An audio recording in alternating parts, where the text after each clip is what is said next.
प्यारे दोस्तों, आपसे रिक्वेस्ट है कि वीडियो शुरू होने से पहले चैनल को सब्सक्राइब कर लें और वीडियो अच्छा लगे तो लाइक शेयर और कमेंट करें और बेल आइकन दबाना ना भूलें। जंगल में बारिश का मौसम आने ही वाला था। सभी पक्षी अपने अपने घर को मजबूत कर रहे थे और सभी अपने लिए दाना इकट्ठा कर रहे थे। वहीं नदी पर चिड़िया पानी पी रही होती है। तभी वहाँ पर गोरी कौवी आ जाती है। गोरी, तुम अपनी चोंच को धो लो। चोंच तुम्हारी बहुत गंदी लग रही है। तुम्हारी चोंच से पूरा नदी का पानी गंदा हो जाएगा। क्या कहा तुमने? मेरी चोंच गंदी है? मेरी चोंच एकदम साफ है। मैं तो पानी पी के ही जाऊंगी। कौवी इतना कह ही रही होती तभी कबूतर भी आ जाता है। कौवी, तुम्हारी चोंच कितनी गंदी है, इसे पहले साफ कर लो। अच्छा, बड़ी टोंट वाले कबूतर, तेरा तो पूरा मुंह ही गंदा है। जाके अपना मुंह धो ले पहले। इतना कहकर गोरी कौवी बिना पानी पिए गुस्से में वहाँ से निकल जाती है। घर पहुँचकर गोरी कौवी कालू कौवे से कहती है, कालू, तुम्हें पता है आज मेरे साथ क्या हुआ? मैं नदी पर पानी पीने गई थी। उस चिड़िया ने मुझसे पानी नहीं पीने दिया और कहा कि तुम्हारी चोंच बहुत गंदी है। तुम जाके पहले अपनी चोंच साफ कर लो। कालू, तुम्हें उसके साथ कुछ ना कुछ तो करना पड़ेगा। मेरी बेइज्जती का बदला तो लेना ही पड़ेगा। वैसे चिड़िया ठीक ही कह रही थी, तुम्हारी चोंच तो बहुत गंदी है। अच्छा, मेरी चोंच गंदी है? बताऊं मैं तुम्हें अभी? तुम जा कर के मेरी बेइज्जती का बदला लो और अपना पति धर्म निभाओ, वरना मेरे कलेजे को ठंडक नहीं मिलेगी। ठीक है गोरी, मैं आज रात में ही उस चिड़िया को सबक सिखाता हूँ।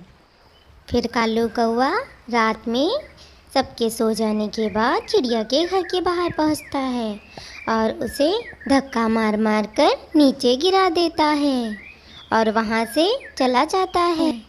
चिड़िया और उसका बेटा अपने घर को देखकर बस रोए जा रहे थे। तभी बारिश शुरू हो जाती है। क्या हुआ कालू? चिड़िया का घर तुमने तोड़ा कि नहीं, या खाली हाथ ही चले आए? नहीं गोरी, मैंने उस चिड़िया को सबक सिखा दिया है। उसने तुम्हारी बेइज्जती की थी ना, मैं भला कैसे चुप बैठ सकता हूँ। अब मज़ा आएगा उसको। अब तो बारिश भी शुरू हो गई है।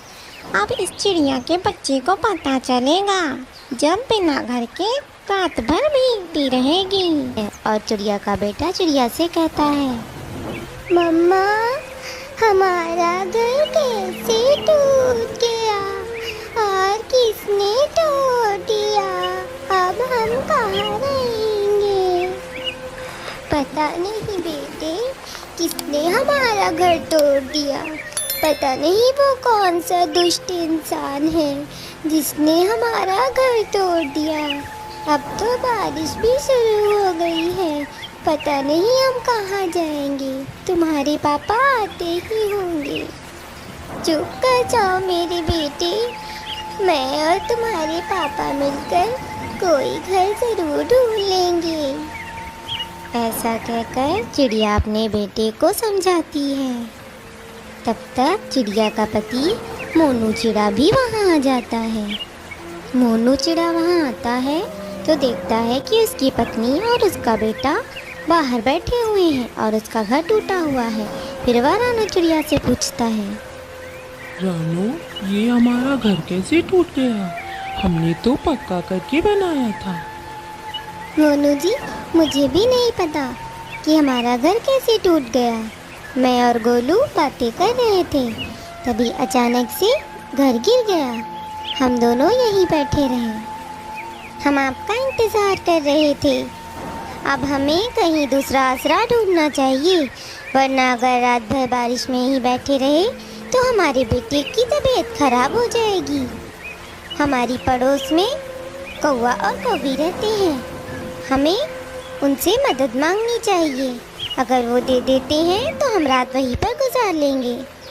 फिर मोनू चिड़ा और रानू चिड़िया अपने बेटे के साथ गौरी कौवी के घर जाती है।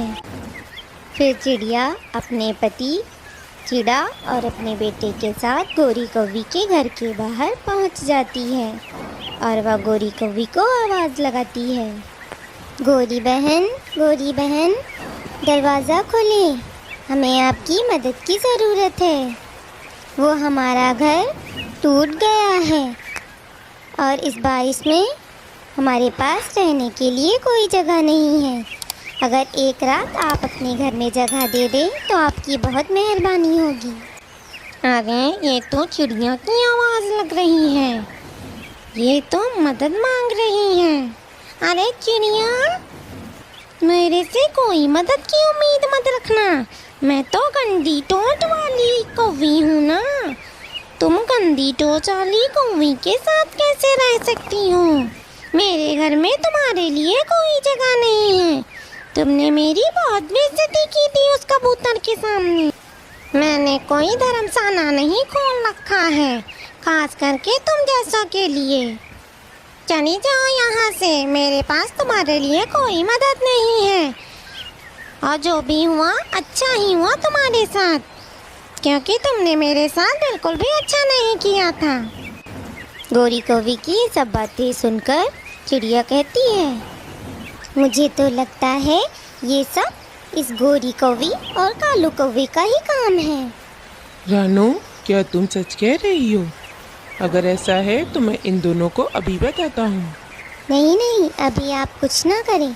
अभी तो हमें रहने के लिए कोई छत चाहिए। चलिए अब हम कबूतर भैया के घर जाकर देखते हैं। हम इन कौवे को बाद में देख लेंगे। कबूतर भैया, ज़रा दरवाज़ा खोलिए। हाँ चिड़िया बहन, क्या बात है इतनी रात में यहाँ? हाँ कबूतर भैया, मेरा घर टूट गया है और इतनी तेज़ बारिश में मेरे पास दूसरा कोई ठिकाना नहीं है। अगर एक रात आप अपने घर में मुझे रुकने दें तो आपकी बहुत मेहरबानी होगी। हाँ चिड़िया, क्यों नहीं, इसमें भी कोई कहने की बात है। तुम अंदर आ जाओ। फिर चिड़िया और चिड़ा वहीं पर रात गुजारते हैं। होते ही देखते हैं कि बारिश धीमी हो चुकी है। वह अपना घर बनाने के लिए लकड़ी लेने निकल पड़ते हैं।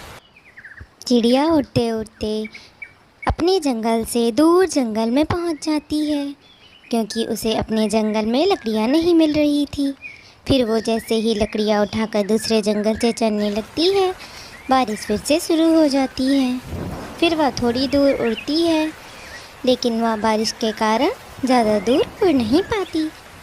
फिर वो तीनों एक पेड़ पर बैठ जाते हैं। बारिश के कारण वो तीनों भीग रहे थे। फिर उन्होंने सोचा कि हम जिस पेड़ पर बैठे हैं उसी के पत्तों को तोड़कर ओढ़ लें। फिर तीनों पत्तों को तोड़कर ओढ़ लेते हैं। फिर भी बारिश बहुत तेज़ हो रही थी। फिर रानू चिड़िया अपने पति से कहती है, मोनू जी, वो देखिए वहाँ पर एक नाव पड़ी हुई है। चलिए क्यों ना हम उस नाव से चलें, क्योंकि इतनी तेज़ बारिश में हम उड़ नहीं सकते हैं, लेकिन हमें अपने जंगल तक पहुंचना भी है। हाँ रानू, हमें चलना चाहिए। मुझे नाव चलानी आती है। चलो हम तीनों उसी नाव से चलते हैं। चिड़िया उन पत्तों को नाव पर ढक देती है। तीनों नाव में बैठकर जाने लगते हैं। जंगल में हर तरफ पानी ही पानी भर गया था। फिर भी वो धीरे धीरे नाव चलाकर घर की ओर बढ़ते हैं। चलते चलते उनको रात हो जाती है और पानी भी अब कुछ कम हो गया था।